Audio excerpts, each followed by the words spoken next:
I've got a couple of follow-ups. These in similar vein, but these refer to question on notice 2794, which remains unanswered. I think it's about maybe 40 days overdue, which specifically regards the AFP's support or otherwise to Detachment 88, which is a counter-terrorism unit within the Indonesian National Police. I've asked your predecessor questions about this in years past, but I don't think we've had this discussion before. So in the absence of a response to the question that I put on notice, can you tell us whether the AFP, financially or otherwise, training, capacity building, mentoring, equipment, provides assessment to the Detachment 88 unit specifically or indirectly through the INP? Senator, firstly, I might ask Deputy Commissioner Phelan to come back to the table. Thanks. In terms of an unanswered question on notice, I mean, we have answered all our questions on notice, so I'm not sure if perhaps it was a question to the department. They might be held up a bit further up the line, but the Parliament doesn't have an answer yet. No, I understand that, and I know we have put material on the record before. Yes, we still continue to work with Detachment 88, a counter-terrorism arm of the Indonesian National Police, in a range of manners. Do you want to just... Senator, go ahead. I'm told by the Secretariat that you're referring to a question on notice in the Senate, yes, that's not right. A question on notice through the estimates process. Right. Yeah, apologies, that's correct. So okay. Which is why we don't have it with us. Yes, yep. That's just to clarify. In the absence of a response, though, Commissioner, do you want to just sketch very briefly, because we're expecting obviously a more detailed written answer down the track, what kind of capacity it is, in what capacity we assist this unit? Yeah, we will say what we can, Senator, and we'll check the status of that question. Thanks. I'll hand over to Deputy Commissioner Phelan. Senator, I think I've answered this question before, actually, in this place, before this committee, before, almost exactly. I'll try and remember the details. We've given over the years, effectively since the Bali bombings, we've provided consistent training on and off to Detachment 88. The question specifically put to us before was, have we been involved in tactical training to their tactical arm? The answer to that is no. Okay. We do. Detachment 88 has an investigative component as well, so we work very closely with their investigative component. So we work with them in relation to cybercrime exploitation. We work with them with investigative training.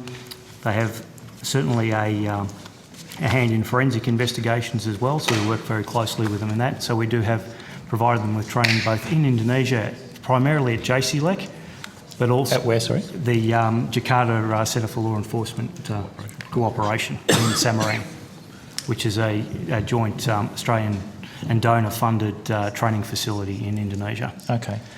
So that's the extent of our training with Detachment 88. And it ebbs and flows.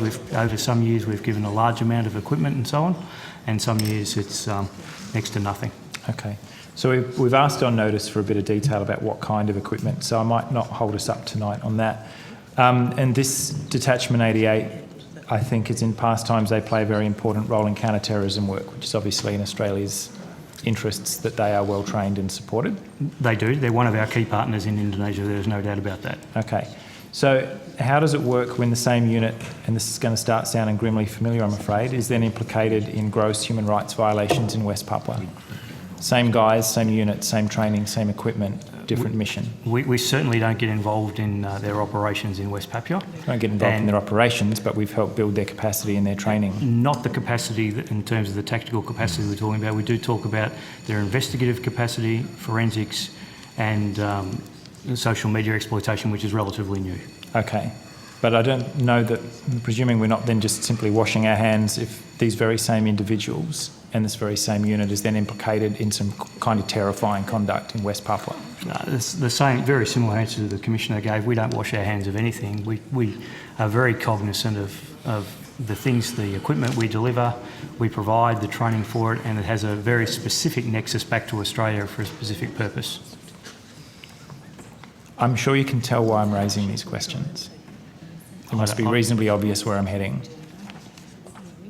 What kind of due diligence do you do to make sure that the equipment and the training, the capacity building that we're providing to these individuals isn't being thrown outside a counter-terrorism role, which I don't think there'd be a person in this room who would oppose, and a role of cracking down, torturing and disappearing pro-democracy campaigners in West Papua? Some of the same people.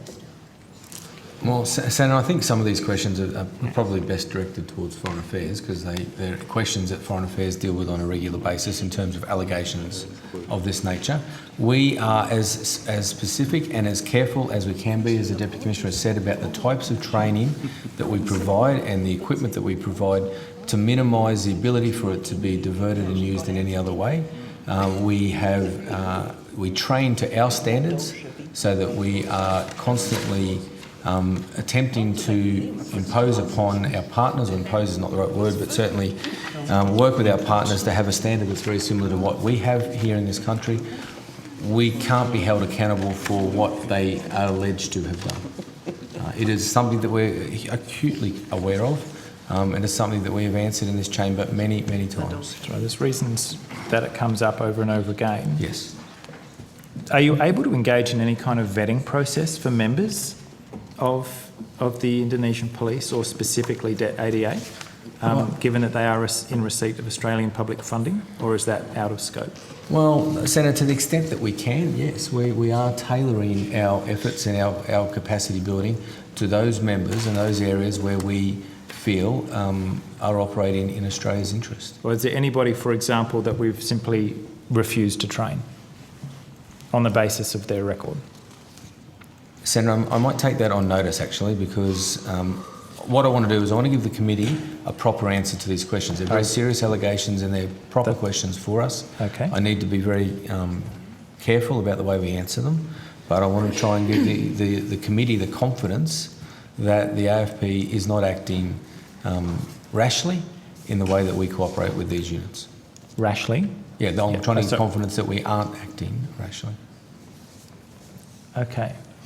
And the last question, which I guess is equally applicable to those that I put to you not that long ago about the Sri Lankan CID, there's these due diligence processes that you engage in when you're first establishing a mission in another part of the world. I'm interested to know how that process is iterated over time, if there's particular allegations of human rights abuses, whether anything happens, or whether, unless AFP individuals directly witnesses these kind of conduct, it just goes through the keeper. Well, no, it doesn't just go through the keeper, Senator. If we witness that kind of conduct, there is a very strict guideline protocol that we must work through with the Department of Foreign Affairs and Trade about that activity.